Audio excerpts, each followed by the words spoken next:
Hello YouTube, I'm the Foam Witch, and in this video I'm going to show you how I made the Fiend title belt.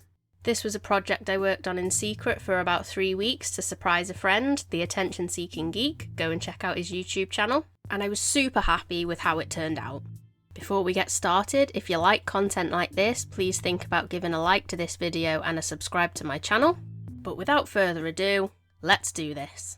If you are new to the channel or just don't know by now, the first thing we're going to need is foam.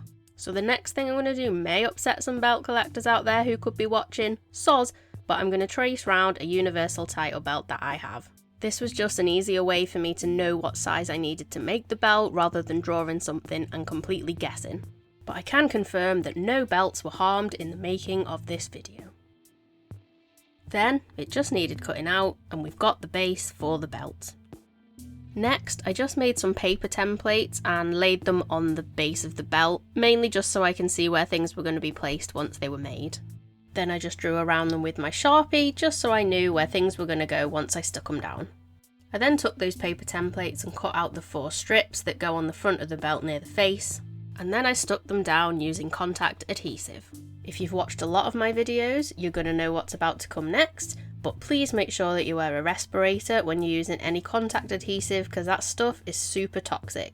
Now it's time to work on the face, and I'm using foam clay from Tig's Supplies. I don't have an expert method to explain of how I went about this, I just lumped it on until it resembled a shape that I was happy with. Working with this did take a little bit of getting used to, it did stick to my fingers quite a lot, I'm not really sure why. That's what she said. Here I'm just smoothing out the foam clay with some water. It's not that I've just decided to start day drinking cocktails while I was building this. This is the only thing I could find to put water in. Then I needed to sculpt in a kind of eyebrow area just to give the face a bit more definition. Then I sculpted in some deeper lines on the forehead area because that's what both the title belt and the Fiend mask actually have. And to give a bit more texture to the face, I just sculpted in some shallow lines all over it.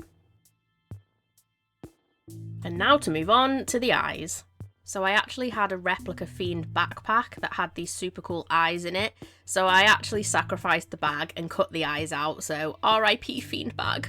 I just sculpted some eyelids around the eyeballs and then I added them to the face.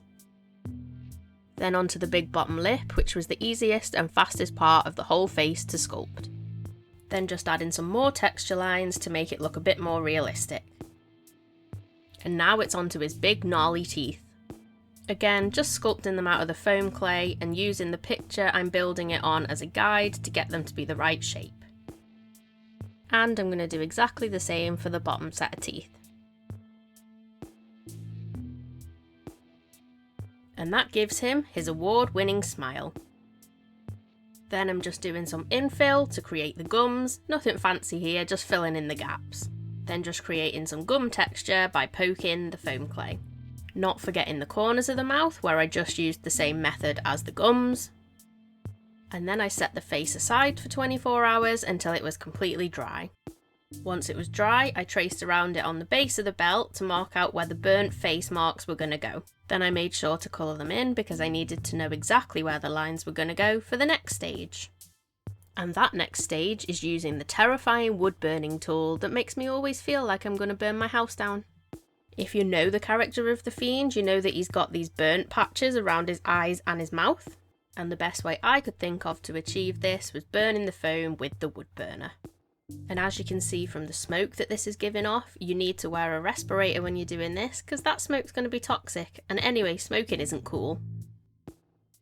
And once that was done, it gave this really awesome burnt effect. Now I need to stick the face onto the base, and I do that with contact adhesive.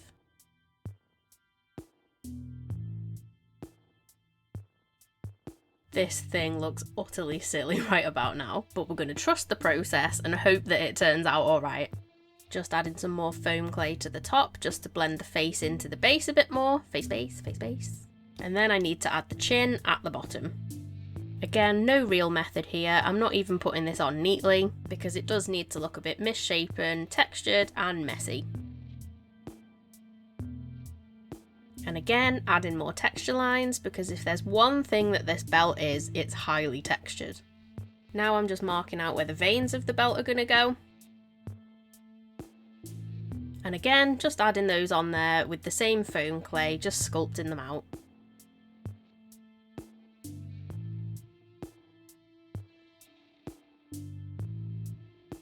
And then doing exactly the same on the other side, just in a bit of a different pattern.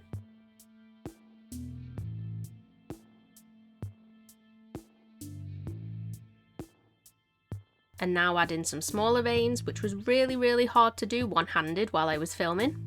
And this is the belt when all the veins were complete. And now back to using the wood burning tool to add in some what I'm going to call scar lines. And this is what they look like once they've been burnt into the foam. Now this title belt is obviously supposed to be leather, so I'm going to have to replicate that. And I do this by taking my heat gun and heating the foam up, and then using a ball of tin foil to press it into the hot foam to leave an imprint. Again, this was quite hard to do one-handed while I was filming, so I stopped recording, did the imprinting, and this is how it turned out. And I think it worked really well. This belt actually has Velcro on it in real life, so I'm going to add that on now. Again, using my Best Mate contact adhesive to stick this down. Now it's time to use my other Best Mate, which is my Dremel, just to clean up the edges of the belt. Remember, face masks are for life, not just for COVID. And here's a shot of me being really happy of what I've done so far. Tell me you've been sanding foam without telling me you've been sanding foam. As you can see from the state of my forehead, sanding foam is a really messy job, so I've just got the hoover and I'm giving the belt a good tidy up just so it's ready for painting. And this is all the sculpting and the building finally complete, so the belt is now ready to start the painting process. I just tape up the eyes using masking tape because I don't want them to get any paint on them whatsoever. And if the belt didn't look creepy enough already, I think this makes it look extra creepy. Before I can start painting, this all needs sealing. This is how the belt looks after about 3 layers of hex flex, and it's now ready to begin the painting. And I'm going to start the painting with the white of the face.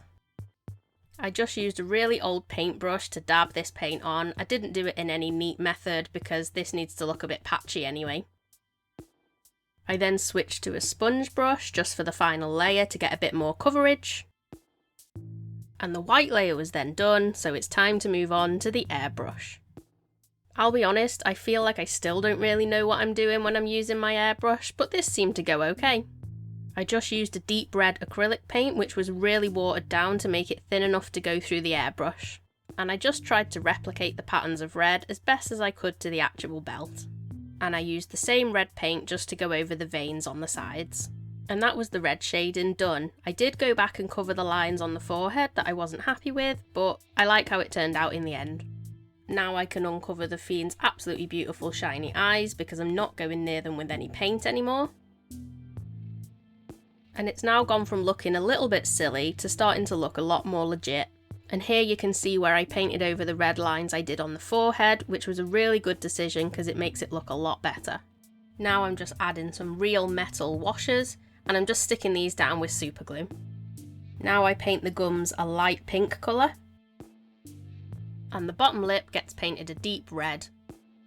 But this paint looks much too clean, so I need to mess it up a little bit and I start using a black wash. But this still looks too clean, so then I move on to a brown-yellow mix wash.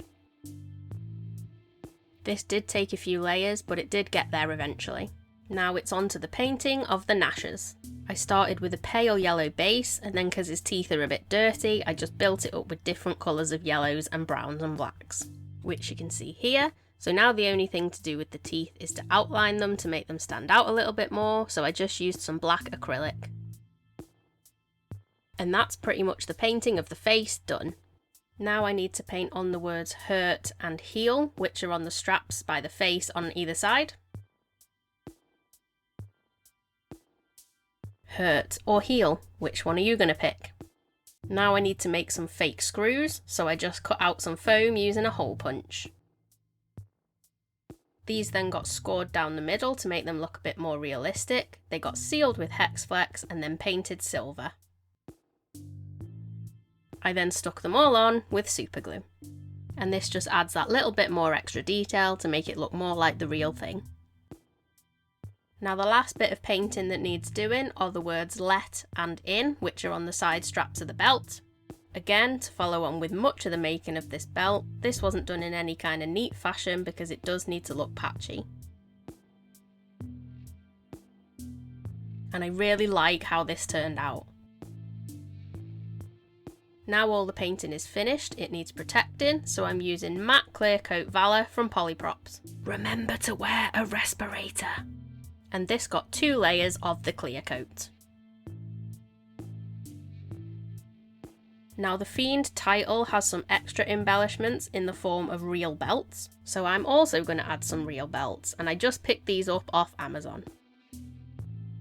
And then after cutting them to the right size I needed, I just stuck them on with contact adhesive. Now one of the last bits of detail that the Fiend belt has is lots of red stitching all over it. I just used some red leather cord, again I found it on Amazon, and to add it you just make holes in the belt where you need them to go and then thread the cord through. Now this did take an awful long time to do, but it's one of those details that if I didn't do it, it just wouldn't look right because it just brings it to life. It did leave a bit of a mess on the back of the belt though, and I wasn't happy with this, so I just decided to cover it with some leather material. This just hides the cord and the glue and just tidies it up a little bit. And with that, my take on the Fiend title belt is complete. I then sent this off to my friend Ben, the attention-seeking geek, and he had no idea this was coming, and he has a video on his YouTube page of his surprise unboxing if you want to go and check that out. If you are still watching this video, I want to take the time to say a huge thank you for watching. I really hope that you've enjoyed the video. If you have, it would be awesome if you could leave me a like. If you like crafting content like this and would like to see more, it would be absolutely incredible if you could give a subscribe to my channel. That would be awesome. So again, thanks for watching, and all I've got left to say is I'll see you next time.